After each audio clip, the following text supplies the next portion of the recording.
Multan police जो PTI अगवान Aamir Dogar जो ताक़त छापो। आमिर डोगर समेत 12 कारकुन गिरफ्तार। सीपीओ मुल्तान जो चवण है इलेक्शन कमीशन ऑफिस में झेड़े ऐं भञडा जे इल्ज़ाम हेठ पीटीआई जे कारकुननि खे गिरफ्तार कयो वियो। आमिर डोगर पाण मुरादो कारकुननि सां गॾु गिरफ्तारी ॾिनी आहे। फवाद चौधरी चयो आहे त आमिर डोगर जी गिरफ्तारी सां जेल भरियो तहरीक जी शुरूआत थी वई आहे। पीटीआई अगवान फरक हबीब आमिर डोगर खे फौरी तौर आज़ाद करण जो मुतालबो करे छॾियो।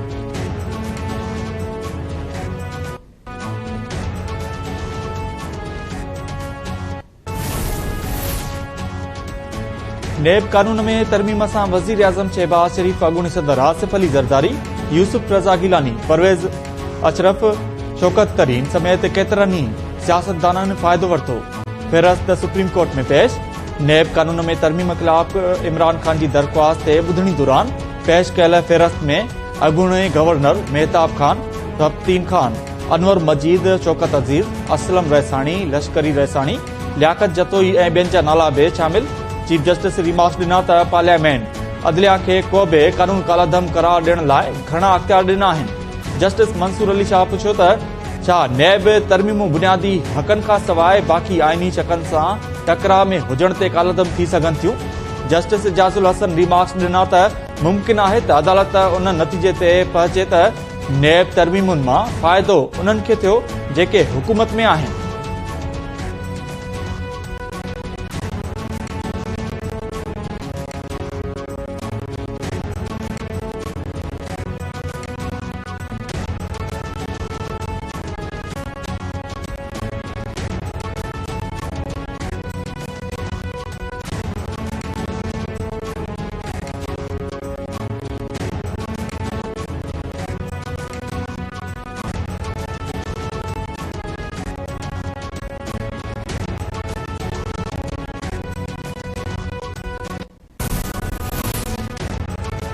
पर केपी में चूंडुनि जी तारीख़ ॾिनी हुई।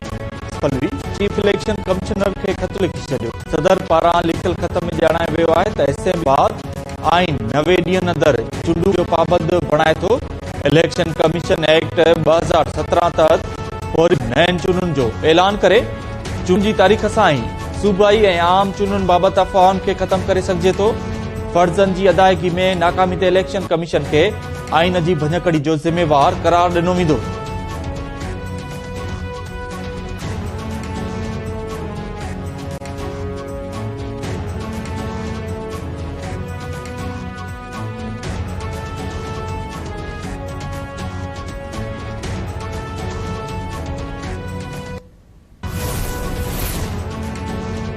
केपी के दहशतगर्दी के खात्मे लाइ ॾिनल 417 अरब रुपया किथे ख़र्च थिया। वज़ीर आज़म शहबाज शरीफ नाणे खाते के जांच की हिदायत करे छॾी। वफ़ाक़ी हुकूमत पेशावर साने खां पोइ नेशनल एक्शन प्लान ते नज़रसानी ऐं प्लान वधीक सिरायतो बणाइण जो फ़ैसिलो करे वरितो।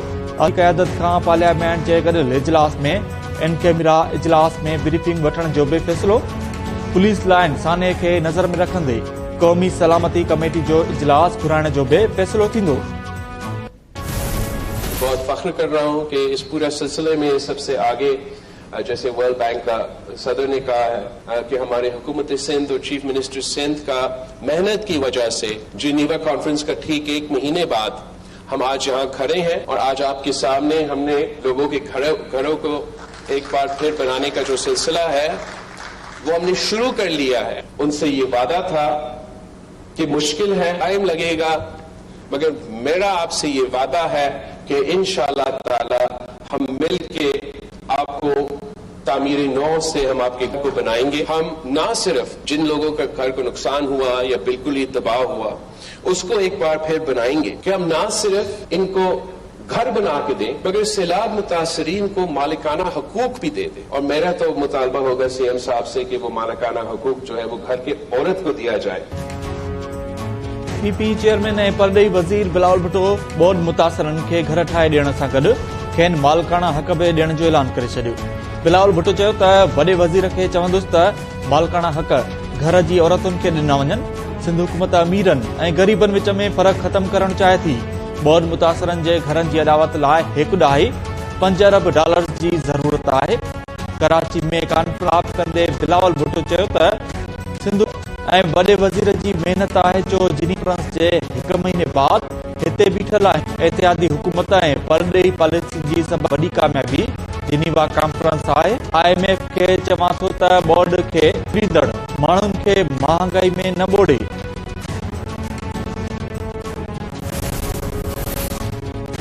सिंध हुकूमत बोर्ड मुतासिरनि जे घरनि जी पब्लिक प्राइवेट पार्टनरशिप सां ते सही करे छॾी। PP चेयरमैन बिलावल भुट्टो ऐं वॾे वज़ीर Murad Ali Shah Asian bank UNDP ऐं ॿियनि डोनर्स एजेंसीज़ जे नुमाइंदनि मौजूदगी में मुआदे ते सहियूं कयूं वियूं। बिलावल भुट्टो चयो त मुतासिरनि जी मदद कई वेंदी। बिलावल भुट्टो बोर्ड मुतासिरनि जे घरनि जी अदावत पिण जारी कया। कराची कॉन्फ्रेंस दौरान पहिरीं किस्त जे वसूली सिधी रीत वई। वॾे वज़ीर मुराद अली शाह चयो त जारी कयल फंड्स शुरूआती तौर लाड़काणो सखर दादू हैदराबाद उमरकोट ऐं टंडोलाइण लाइ फंड्स विया आहिनि। मुतासिरनि खे 75 जी पहिरीं किस्त जारी थी वई आहे।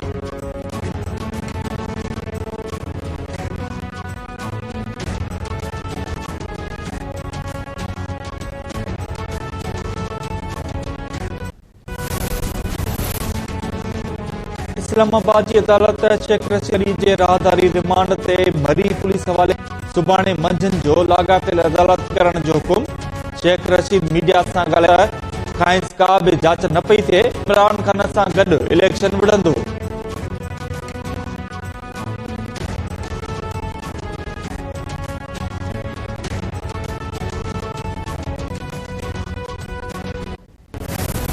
की मशावरत में तरीके ने फैसला किया है, मुस्तफी हम ऐलान कर रहे हैं।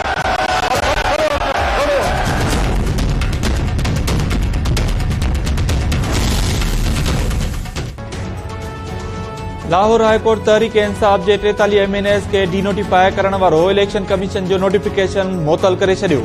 दरख़्वास्तुनि ते फ़ैसिले ताईं समूरनि तकनि में नंढी चूंड रोकण लाइ स्टे ऑर्डर्स बि जारी। अदालत इलेक्शन कमीशन समेत ॿियनि धुरियुनि खे नोटिस जारी कंदे जवाब तलब करे वरितो। जस्टिस शाहिद करीम PTI जे रियाज़ फतियाना समेत 43 MNAs जी दरख़्वास्त ते ॿुधणी कई। वकील बैरिस्टर अली ज़फर दलील ॾींदे चयो त स्पीकर इस्तीफ़ाऊं मंज़ूर करण खां अॻु इंक्वायरी न कई। मेंबर्स इस्तीफ़ाऊं मंज़ूर करण लाइ स्पीकर वटि पेश न थिया। मेंबरनि खे ॿुधण खां सवाइ स्पीकर इस्तीफ़ाऊं मंज़ूर नथो करे सघे।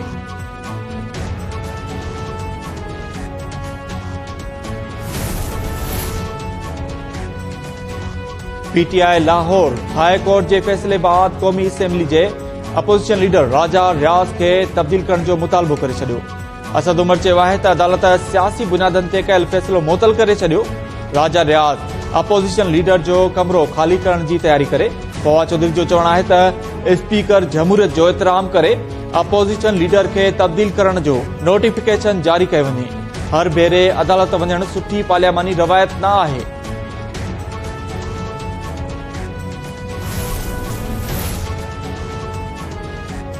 वज़ीर आज़म शहबाज शरीफ वफ़ाक़ी काबीना में वाद करे छॾी। वधीक 5 ख़ासि मुआवन काबीना में शामिल शाइस्ता परवेज़, हामिद हमीद, कैसर शेख, राव अजमल ऐं मलिक सोहेल जी शमूलियत खां पोइ वज़ीर आज़म जे ख़ुसूसी मुआवननि जो अंगु 40 ऐं वफ़ाक़ी काबीना जे मेंबर्स जो मजमूई अंगु वधी 83 थी वियो।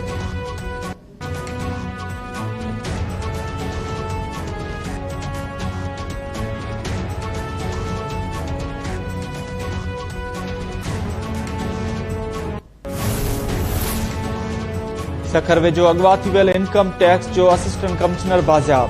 पुलिस गुलाम शबीर शेख जी बाज़ियाबी जी तस्दीक करे छॾी। गुलाम शबीर शेख खे गुज़िरियल ॾींहुं सखर खां लाड़काणे वेंदे अगवा कयो वियो हो। कंधकोट भरिसां अगवा थियल ऑयल टैंकर जो ड्राइवर मोहम्मद अली मंगी ऐं क्लीनर बि बाज़ियाब। पुलिस पारां मुक़ाबले जी दावा।